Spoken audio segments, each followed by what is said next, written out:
Cirujano bariátrico por concluir, me faltan los necesitos para concluir. Sí. Mira, viejito y sigo estudiando. Mis alumnos no los veo, ¿dónde están? Ah, ya me conocí. En la medida de las posibilidades, doctores, trato de hacer ameno la estadía con nosotros, uno. Dos, que trato de darle lo más sucinto del tópico que tengamos que tratar para poder desenvolvernos como médicos generales, uno, como médicos internos, dos, médicos erumistas, tres. Cuando estén ustedes en el cerebro, muchas patologías se nos van a escapar de la memoria, por eso es de que somos bastante exquisitos en esto. En cuanto a patología quirúrgica del hígado, después viene nuestro amigo, el doctor, no sé quién le toca, hidratidosis. El doctor Salazar. Fetis. Sí. Hidratidosis hepática es otro tema apasionante. Esta introducción a el hígado vamos a hacer, ¿ya? Entonces, el hígado, como ustedes comprenderán, su peso aproximado en el varón es de 1.4 kilogramos a 1.8, cerca de 2 kilos. En la mujercita, como es propio, como son más finitas, porque nosotros los varones somos pechuscos, ¿no? Las mujercitas son finitas, 1.2 por a 1.4. Su tamaño del transverso es de 20 centímetros a 30 centímetros y un diámetro antero-posterior de 10 a 12.5 centímetros en la zona superior al polo renal derecho. Esto me gustaría que lo entiendan bien, en vista de que cuando nosotros interpretamos una ecografía, los doctores que han estado con nosotros, nos interesa mucho, primero, saber lo normal de nuestro organismo. Hablar de vesícula ya sabemos en otro momento será, pero estos tamaños tenemos que tener en cuenta. Tener en cuenta porque es valedero. Si yo les digo un varón adulto de un hígado de, a ver, se me ocurre en el diámetro, en el tamaño ya, 12 centímetros por 8 centímetros, un antero posterior 6 centímetros por 4 centímetros. ¿Cuál sería nuestra interpretación? Es un hígado pequeño para un adulto normal. Si es pequeño, doctores, entonces, al ser un hígado tan pequeño, entonces estaríamos frente a un hígado muy trabajado, muy enfermo. Entonces, sí, solo sí, igual una cirrosis hepática. Adelante, doctor. Si estuviéramos un tamaño, un hígado más grande, entonces 30 por 40 centímetros, entonces estaríamos frente a una hepatitis, ¿no? El hepatocito aumenta su tamaño, aumenta el tamaño. Entonces, es necesario que nosotros tengamos presente el tamaño de ecográficamente vamos a traducir. ¿Listo?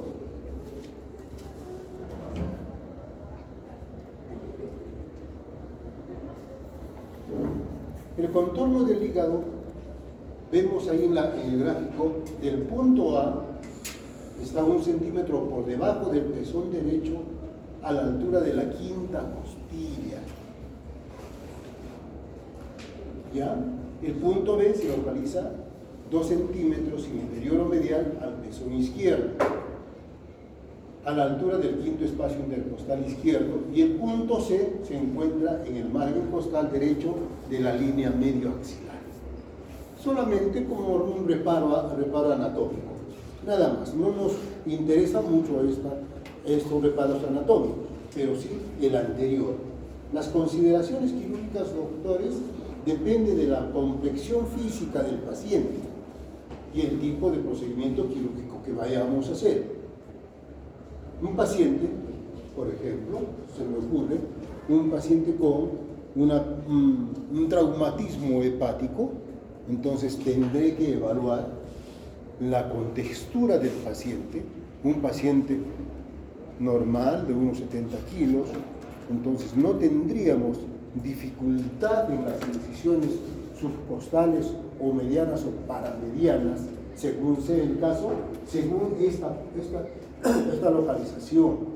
Si es un paciente obeso, un índice de masa corporal mayor de 24, mayor de 24 estamos sobrepeso, mayor de 30 ya es obesidad. Entonces, eso tenemos que tener en cuenta para las incisiones. ¿Ya?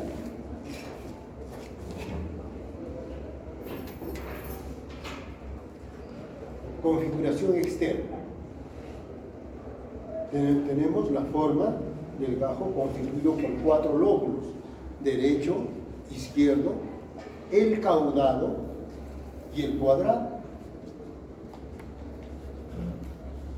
Si ustedes ven las caras, están formadas 3 caras. La diafragmática, que está en contacto con el diafragma, la visceral, que está por debajo, lógicamente, la visceral, y la posterior, que está en contacto con el diafragma y la columna. Vamos a ver ahorita en la segmentación hepática cómo es que estamos distribuyendo cada uno de los segmentos hepáticos. Ahí está la cara diafragmática, el ligamento falciforme que divide al hígado del lóbulo derecho del izquierdo, es el ligamento falciforme. Está lo hablábamos del hígado derecho y del izquierdo, ¿no es cierto? Es el ligamento falciforme. La cara visceral es cóncava, donde va exactamente la vesícula, viene la impresión del ángulo hepático, donde está el colon, ahí en esa parte es la cara visceral, cóncava, excavada, formada por 3 surcos: la sagital derecha, sagital izquierda y fisura transversa.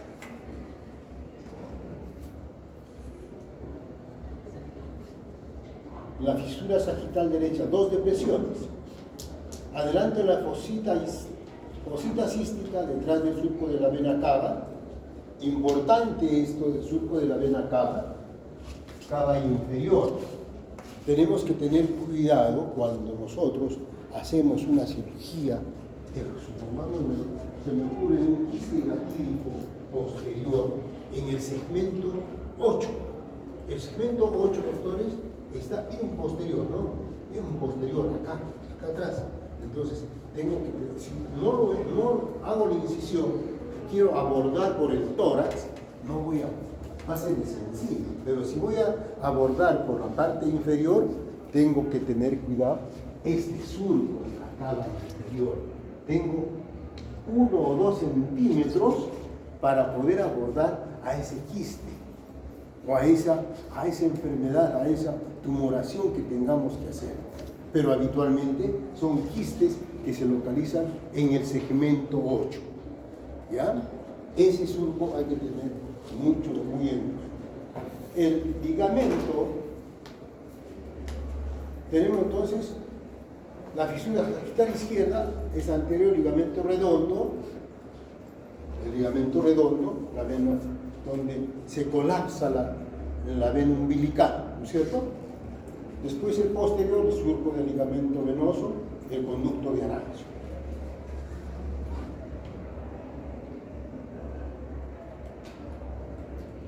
Bueno, la fisura transversa, la porta hepatis, el hilo hepático. Importante esta consideración anatómica. Importante, ¿por qué razón? Cuando hablamos de traumatismo hepático, el traumatismo hepático, como vamos a ver, se divide del primer grado al 6º grado, según la clasificación de los cirujanos americanos, la Sociedad Americana de Cirugía. ¿Ya? Esto hay que considerar el hilo hepático. En el hilo hepático veremos en su momento los medios de fijación, el ligamento falciforme que hemos dicho, ligamentos coronarios, ligamentos triangulares, el aumento menor, la vena cava inferior y la vena suprahepática. ¿Cuáles son los elementos de fijación? Son 6 elementos de fijación. Perfecto, doctores. No se van a confundir. De acá posiblemente salga una pregunta. Les voy a hacer marque la falsa. Marque la falsa. Entonces, una de ellas va a ser falsa. Elementos de fijación hepática. Avisen a los compañeros. La irrigación funcional y nutritiva. La funcional, doctores, está dada por la vena porta, que aporta el 70 al 80%. Es una irrigación, perdón el término que voy a emplear, híbrida, no es el término exacto, pero considerémoslo que tanto por arterial como por la vena porta. La vena porta aporta el 70 al 80% y la arteria hepática solamente el 20 al 30%. Qué gracioso, ¿no es cierto? Nosotros esperamos que la arteria lo irrigue totalmente al hígado, con un 80%, pero acá se invierten las cosas. Entonces, la vena aporta 70 a 80% de oxígeno, formada ¿por qué se forma la arteria porta? Por la unión de la media mesentérica superior, la vena esplénica, esa detrás del cuello del páncreas. La nutricia, la arteria hepática, que aporta el 20 al 30% de oxígeno. Esta arteria nace del tronco celíaco como arteria hepática común, dando origen a la arteria gastroduodenal y la gástrica derecha. Eso ya saben ustedes por anatomía. ¿Ya? Entonces, esto no hay que olvidarse. Estas dos cosas. Qué difícil es venir a dar clases y ser tan... Me gusta enseñar, les digo que anoche me soñaba dando clases.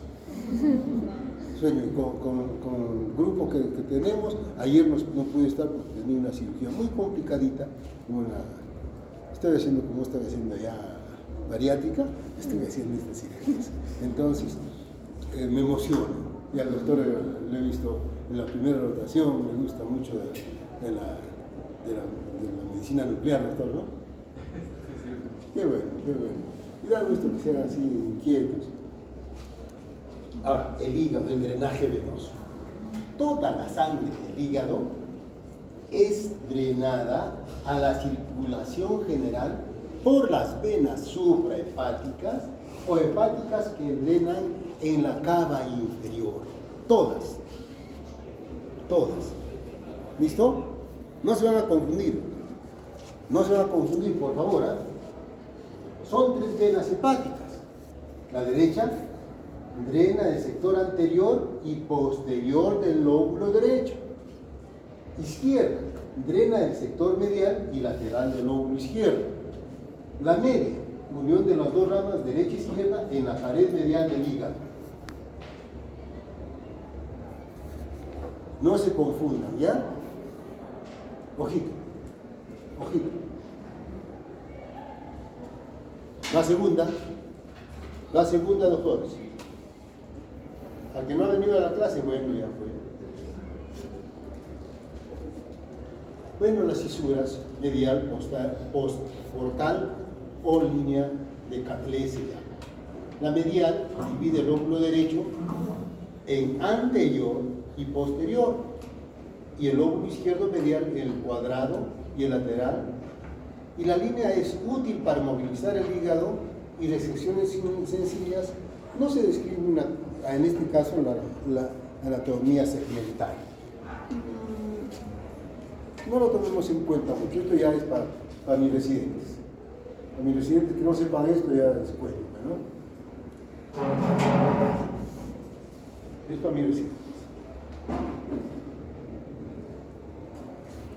Las fisuras de Tlacatlé tampoco vamos a tenerlo mucho en cuenta porque, como te digo, esto es para los residentes. Pero en esto sí nos vamos a detener.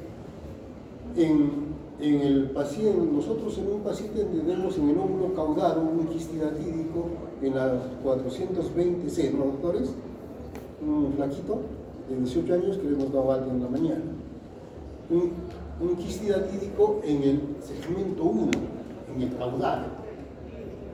Dice que mide 7.8, ¿no? 7.8 centímetros. Casi todo el segmento de ese hígado. Entonces, ¿será tan cierto? 7 centímetros. Y el óvulo caudal, si considerando todo el hígado que mide 20 centímetros, ¿crees que mida 7 centímetros el óvulo caudal en el quiste hidatídico ahí? Yo dudo. Y lo han medido, no creo. Lo han operado del quiste hidatídico a este niño que tenía un quiste pulmonar y querían que lo operemos de inmediato. Hemos dado un chance de 3 meses mientras se recupera para poder operarlo, pero la conducta nuestra, la opinión de la visita fue de que, eso está en el libro, cuando dice un quiste hidatídico intrahepático en el parénquima hepático, no debe ser operado cuando sea menos de 6 centímetros. Si es más de 6 centímetros puede ser intervenido. Mientras tanto, el tratamiento es médico. ¿Listo? Y este solamente no tiene un quiste, tiene varios quistes.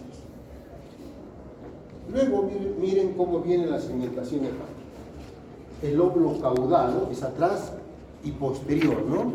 El lóbulo caudal. Viene el segmento 2, el 3, el 4 está donde el 4 se divida en 4A y el 4B. Viene el 5, donde está entre 4 y 5 está la vesícula, ¿ve? Acá la vesícula. El 6 es una punta del hígado, el 7 y el 8 es posterior. Cada uno, doctores, de los segmentos tienen una irrigación venosa, una irrigación arterial y una irrigación linfática. Cada uno. Y una irrigación de los conductos biliares. Todo tiene y es fácil hacer la segmentación hepática. A ver, una segmentectomía del segmento 3, que es la segmentectomía más sencilla. Entonces, tiene todos sus conductos, toda su irrigación, todo tiene en su conjunto. Sale el segmento como un bloque, ¿ya? Por eso es que se habla de la segmentectomía. Por eso es interesante estos segmentos. Los 8 segmentos, ¿ya? Ahí están el 4, el 5, el 7, el 4A, el 4B.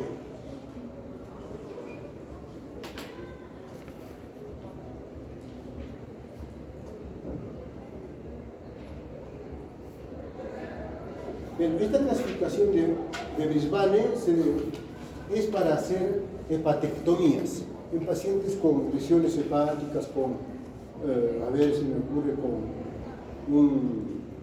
un cáncer hepático localizado en un segmento. Para eso nos sirve esta clasificación. Tablas, definiciones comunes de las resecciones hepáticas. Lo que les decía hace poco. Entonces, cada uno de sus segmentos se hace de acuerdo a la patología que tengamos. Pero la más sencilla en la segmentectomía es por litiasis impactada en el segmento 3. En el segmento 3, la más frecuente, la más común, la más fácil. Segmentectomía del segmento 5 es la más sencilla, ¿no? ¿No, doctora? ¿Sí o no? 3. La 3. Eso tengo en cuenta, la 3. Sí.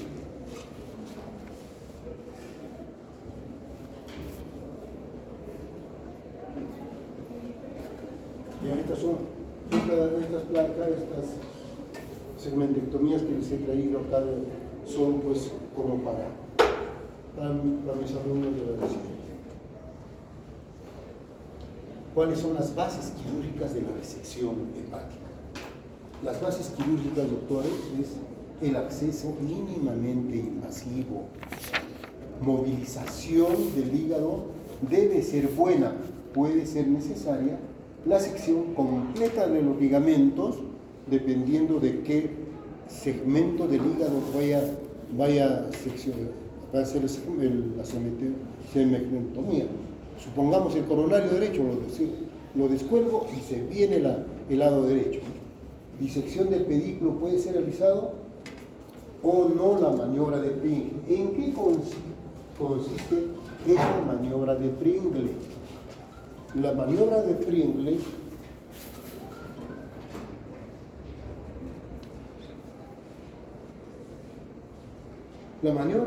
doctores, consiste en la ligatura, en agarrar el hilo hepático donde esté ingresando la arteria, la vena, todo lo que significa el ingreso de los vasos. Ahí ponemos un clamp para poder trabajar el sangrado hepático, o ver la patología que tengamos que manejar. Esa es la maniobra de Pringle.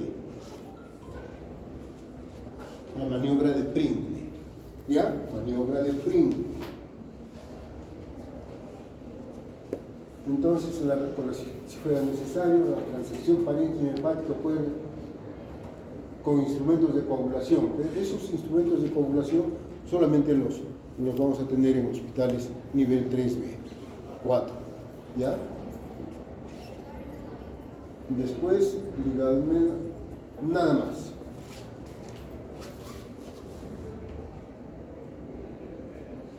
Abscesos hepáticos.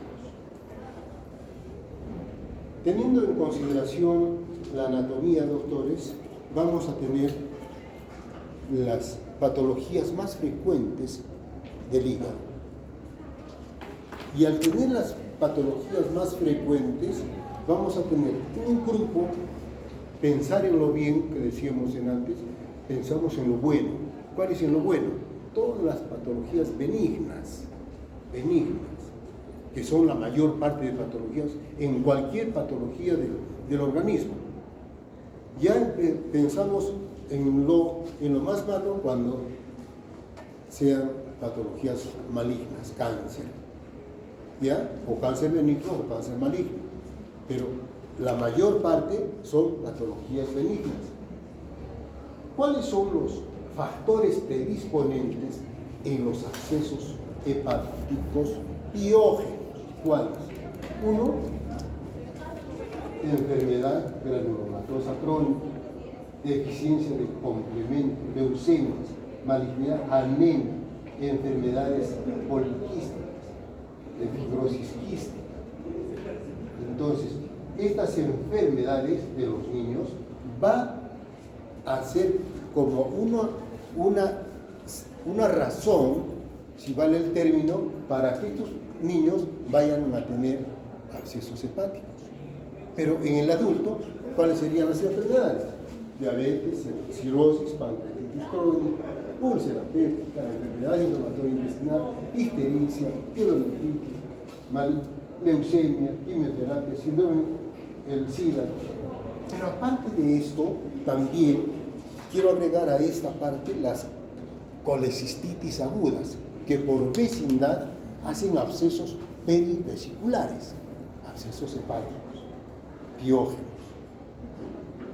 Muy frecuente en nuestro medio, muy frecuente.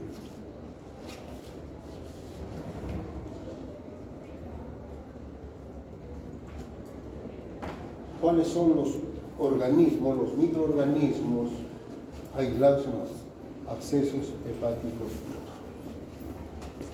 De los aerobios gram negativos, 50 al 70%.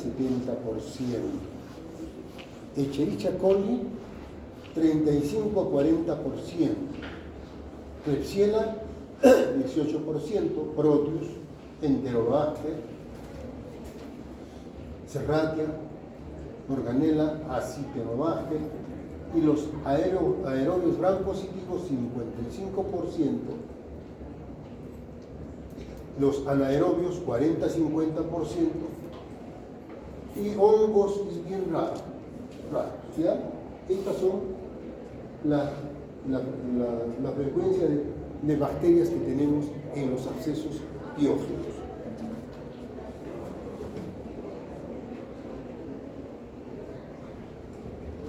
Cuadros clínicos de los abscesos piógenos. En los síntomas y signos habrá fiebre, un paciente con fiebre, pérdida de peso, dolor sobre todo en el hipocondrio derecho, náuseas, vómitos, malestar general, escalofríos, anorexia, tos o pleuresía, prurito, diarrea. Esos son los síntomas, ¿no? Y los signos que vamos a encontrar: sensibilidad y dolor en el cuadrante superior derecho, hepatomegalia, aumento del tamaño del hígado. ¿Por qué aumenta el tamaño del hígado? Porque si hay un absceso, lógicamente que va a desplazar el hígado hacia abajo. Eso, por esa razón. Después, ictericia por compresión. Antes vimos un paciente con ictericia, un paciente operado de quiste hidatídico por compresión, hizo ictericia. Más en el cuadrante superior derecho, ascitis, derrame o roce pleural. En el laboratorio vamos a encontrar aumento de la fosfatasa alcalina, leucocitosis, hay hipoalbuminemia, hematocrito menor de 36, bilirrubinas mayor de 2 miligramos por ciento. Mientras en los abscesos hepáticos amibianos es diferente. Hay dolor también, fiebre, náuseas, anorexia, pérdida de peso en más de ellos, malestar, diarrea, tos, prurito también, pero es más en los abscesos piógenos. Signo de hepatomegalia y los datos de laboratorio. Esos son los dos, la relación entre las dos patologías.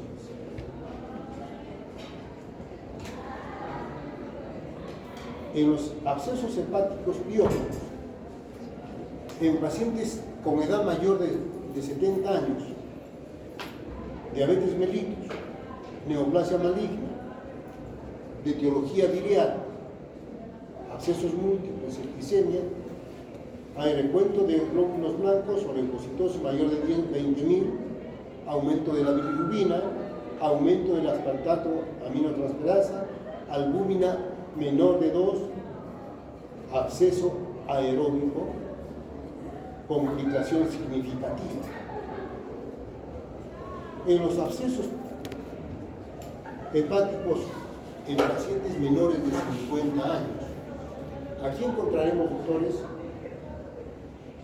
que la proporción de hombre a mujer es 10 a 1, más en varones que en mujeres. ¿Por qué razón será? Ahora vamos a explicar por qué razón. Entonces, la razón es de que el varoncito somos un poquito más estoicos al dolor, no creo, desinteresados, diría, del dolor, porque quienes son más estoicos con el dolor son las mujercitas, desinteresados por su salud, por eso es de que se complican más.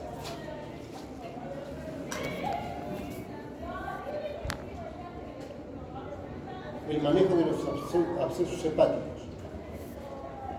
Esta parte del manejo de los abscesos hepáticos ha mejorado en estos últimos tiempos porque Antes las cirugías agresivas eran agresivas, valga el término de repetición, pero ahora con los drenajes pericutáneos el paciente se ve más favorecido y la recuperación es más espectacular.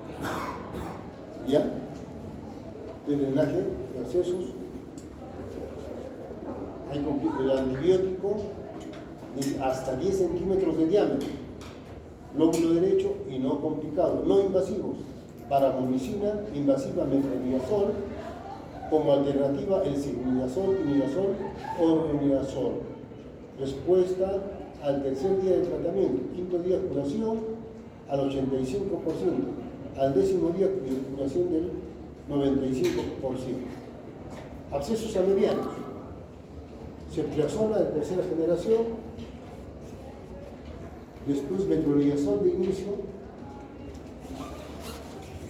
pipetazo por 2 semanas, el éxito es del 80% en abscesos amedianos, mientras el metronidazol más paromicina en abscesos amedianos luminales, o sea, eso es cuando hay abscesos intraluminales.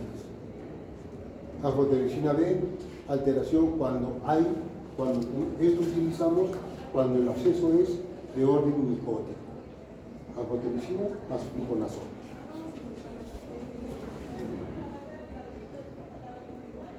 Ya habíamos dicho que el drenaje percutáneo es un catéter guiado por imagen, reduce el tamaño, pero antes de hacer el drenaje percutáneo tenemos que inundarlo de antibiótico para que el momento de hacer el drenaje percutáneo no se nos complique.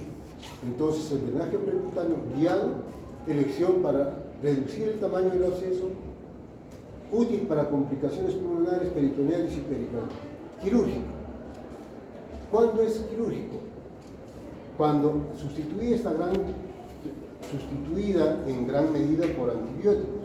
Cuando no responde al tratamiento más, o sea, le hemos dado todo el tratamiento y no hay respuesta, recién nosotros entramos a la laparotomía.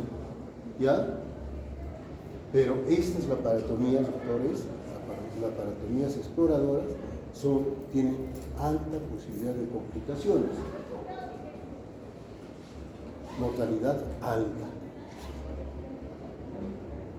Cuando el absceso amediano erosiona a víscera vecina y es necesario controlar la víscera afectada. Sepsis, secundario abscesos amedianos y infectados. Fracasa el tratamiento percutáneo. Casi siempre el tratamiento percutáneo fracasa, pero no así en el piógeno. El piógeno es más dócil al tratamiento percutáneo. Eso es como los radiólogos intervencionistas hacen este tratamiento.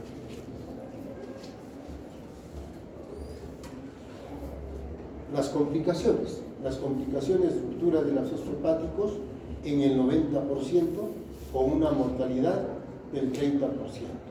Ruptura de los abscesos en peritoneo, cavidad pleural o pericárdico, puede haber mayor posibilidad de peritonitis.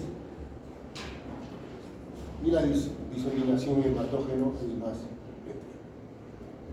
El absceso mediano es una complicación extraintestinal más común de la mediasis, ocurriendo el 8.5%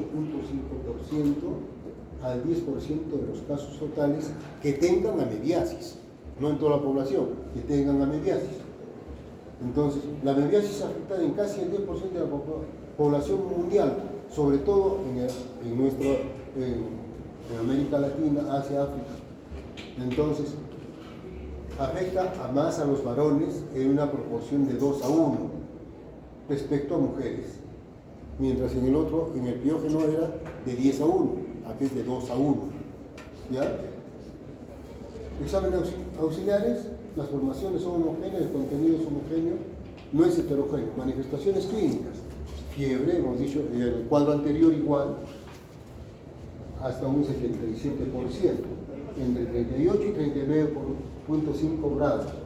dolor, hepatomegalia, dolor torácico, tos, diarrea, ictericia y prurito, que son infrecuentes, ¿no es cierto? Al otro era más frecuente el absceso piógeno. Acá este prurito es infrecuente y la ictericia es infrecuente, ¿no?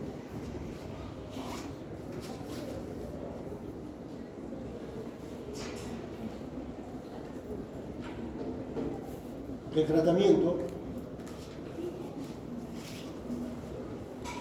tratamiento pilar terapéutico metronidazol, droga de elección. La dosis es de 30 a 50 miligramos por kilogramo por día, no por dosis. 3 veces por día, por 10 días. Algunas veces, si no responde, damos 2 semanas de tratamiento. La tasa de curación al 90% y se evidencia mejoría después de los 3 días de iniciado el tratamiento. La fiebre cae al 4.º día. La punción dirigida solamente cuando esté indicada, es decir, si el tamaño del absceso no disminuyó con el tratamiento médico recién. La mortalidad en estos casos abreviados es menor del 1%.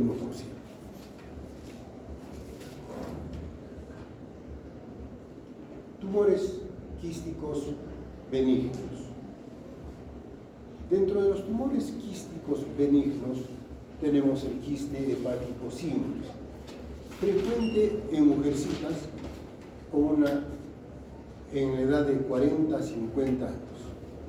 Quistes simples que pueden o no ser intervenidos quirúrgicamente. Este quiste simple, sí, pero a veces el paciente te dice, sí, quiero operarme, pero tú le explicas al paciente nuevamente, le sabes cuál es el problema de que este quiste puede en algún momento nuevamente llenarse, porque es un quiste simple, no te va a causar problema, pero es maligno, no es maligno. Entonces le explicamos de que está en edad de tener este quiste. Hace 4 años operé una paciente, una mujer, la tía de un ginecólogo, y le digo, ¿sabes qué? Opérenmelo de la vesícula. Entro a la vesícula y había el quiste. Doctor, pero el quiste solamente lo vamos a aspirar, se le trata del manejo porque después igual se va a llenar. Hace 2 meses me dice, doctor, mi tía va a venir nuevamente para pulsarlo, déjalo, se va a colapsar en cualquier momento. ¿Ya? Son asintomáticos, hay quistes grandes, hasta 20 centímetros. Están viendo la ecografía. Es seroso, a veces es hemorrágico, no es hemorrágico siempre, solamente es seroso. ¿Ya? Y el espíritu histopatológico, una caca epitelial que recubre una cápsula fibrosa. Nada más.